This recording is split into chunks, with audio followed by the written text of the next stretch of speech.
Stephen Crowder, Narcissist, Part 6. Hello, I'm H.G. Tudor, bringing my expertise on narcissism to bear with the analysis of Stephen Crowder, somebody that was known to many of you, but not known to quite a lot of people also, but has gained increasing prominence as a consequence of a leaked video showing him berating and abusing his wife.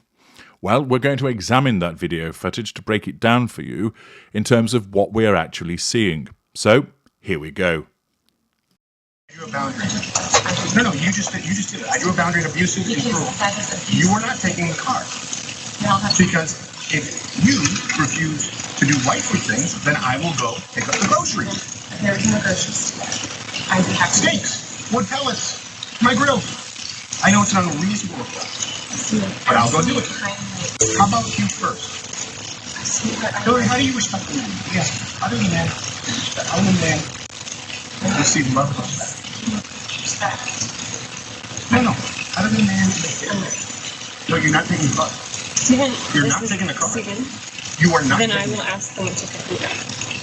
Would you like me to ask? Oh, that's right. It's no threat, Stephen. Give it an Uber. Okay, Stephen, I can't.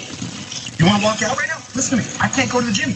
I can't go to my parents. I can't call my friends. I can't be home. You're going to take the car and leave me here. Hillary, just think of how boxed in you've made me. What do you need me to pick up? I'll get it. I'll be back when I'm back.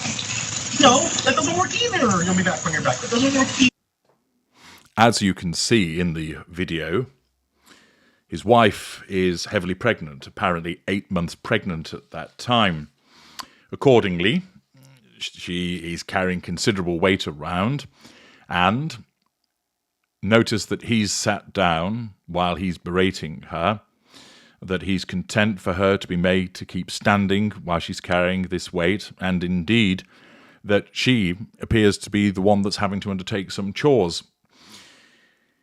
He states, I drew a boundary. This is him asserting control over her. He then projects by suggesting that she breaks the boundary when actually it's him. He then states to her, you are not taking the car. He's dictating to her, another human being, that she can't use a shared asset, and he's triangulating her with that vehicle to assert control over her by explaining that she's not allowed to use it. He then goes on to state, because if you refuse to do wifely things, condescending, he has a notion of how she should behave, namely that she is beholden to him, that she is his wife, and therefore it's written in stone that she has to behave in a particular way, which accords with his need for control. He then states, because if you refuse to do wifely things, then I'll go and pick up the groceries. I think the suggestion there is that she should be the one that's doing that, and therefore he deems that her role rather than something he should do. But he's saying, if you're not going to do it, then I'm the one that's going to have to do it, but you are abrogating your responsibilities and duties. He certainly doesn't see her as an equal. He then states, you first, Hillary, how do you respect the men? He evidently deems that there should be respect given rather than earned. And then he states again, no, you're not taking the car. Accordingly, his wife, in response to that, states, okay, who would you like me to ask, i.e. ask someone to give her a lift into town? His response is interesting and is demonstrative of what he is, because he immediately responds with, what, is that a threat? Now, let us assume it was reasonable for him to state that he needed the car and she couldn't take it. It would follow that it would be reasonable for her to say, right, okay, since I can't use the car, I'm going to have to get a lift off somebody else, so who do you think I should ask?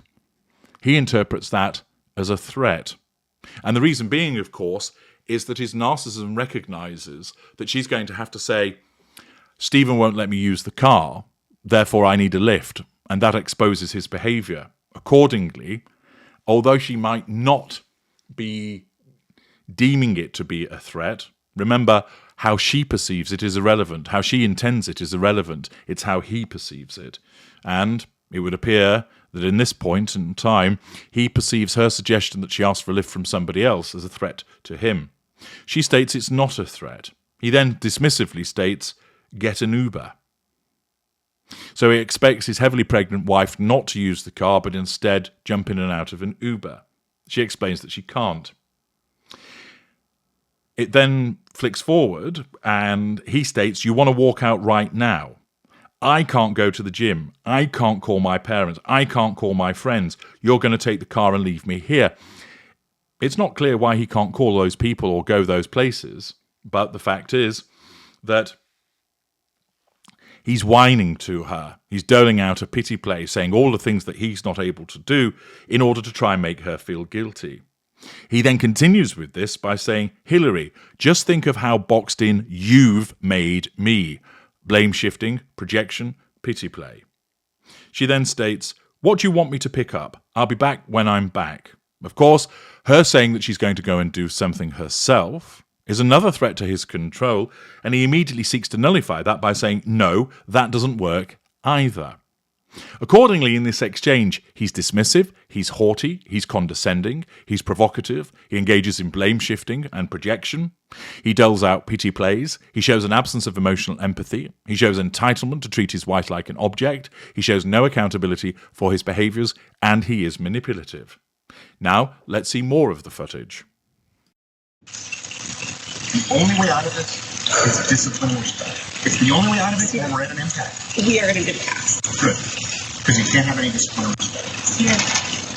There you go. You throw your hand, you give up so easily. I don't give up, Stephen. Stephen? You give up so easily? I just said the only way out of this is discipline and respect. You said, then we're at an impasse. Stephen, no, we are at an impasse, okay?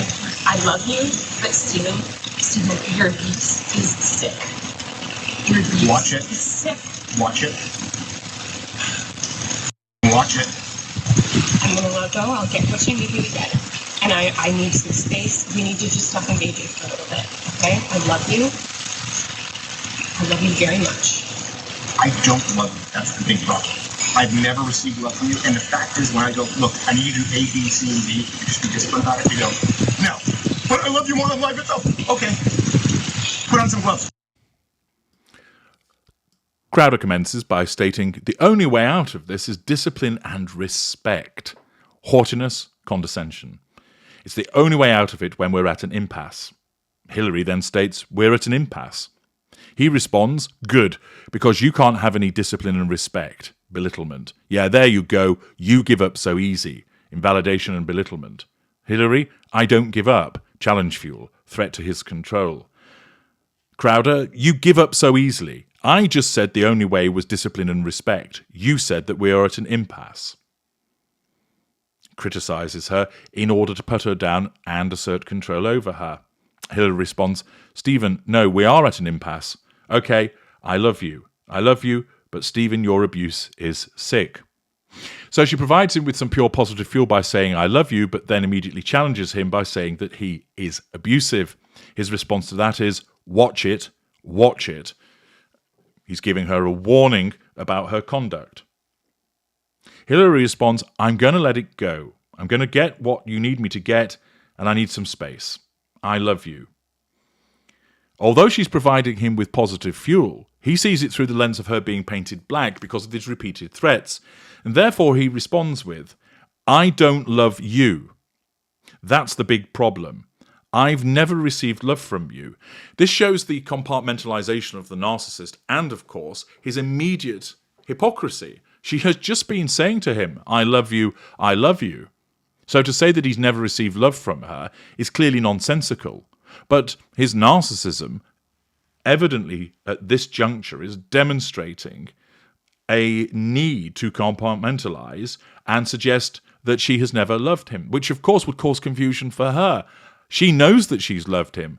She also knows that she's demonstrated that love to him. How on earth can he sit there and say, "I've never received love from you"? But this, of course, is the berating pity play that certain narcissists would engage in. He continues, "And the fact is, when I go, look, I need you to do A, B, C, and D. You just need to be disciplined about it. You go, no, but I love you more than life itself." He mocks her, engages in a form of word salad. What he's saying doesn't really seem to make sense. So once again, he's exhibiting in this exchange haughty behaviours towards her. He's dismissive, belittles her, invalidates her, doles out a pity play. He denies her reality by suggesting that she has never loved him, invalidating her feelings. He continues to face threats to control by what she's saying. He issues threats and warning, and he seeks to nullify threat to control. There are a whole host of narcissistic indicators in this footage. Now, if this was viewed of itself and we knew nothing more about Crowder, we could say, well, this footage is particularly concerning in that there are lots of red flags. But we don't know the history between these two. We don't know what he's done elsewhere. And therefore, whilst you would say there are certainly red flags in what you're witnessing, you wouldn't be able to say just off this footage alone that he's a narcissist. What you would say is, I'd want to see more about his behaviours, learn more about his conduct to make a determination, to put this in context. Because it could have been, for instance, that she had repeatedly caused problems for him, and that there has been a diminution in his emotional empathy for her, causing him to respond in this way on this particular occasion. And if she were a particularly manipulative individual, she just discloses this to portray him as the abuser, when in actual fact, he's the one that's been on the receiving end. So one has to keep that in mind, that there are, of course, always two sides to these matters, and that whilst the behaviour in itself shows lots of narcissistic indicators for him, it could be that there's a wider explanation as to why he's behaving like that is not narcissism. Of course, we have been examining lots of other behaviour, which have shown other narcissistic indicators, which suggest that this is more likely to be driven by narcissism than a reduction in emotional empathy as a consequence of her behaviour, but rather that he has no emotional empathy to begin with. But we will find out whether that is the case as I pull all of these strands together in the forthcoming conclusion. I'm H.G. Tudor. Thank you for listening.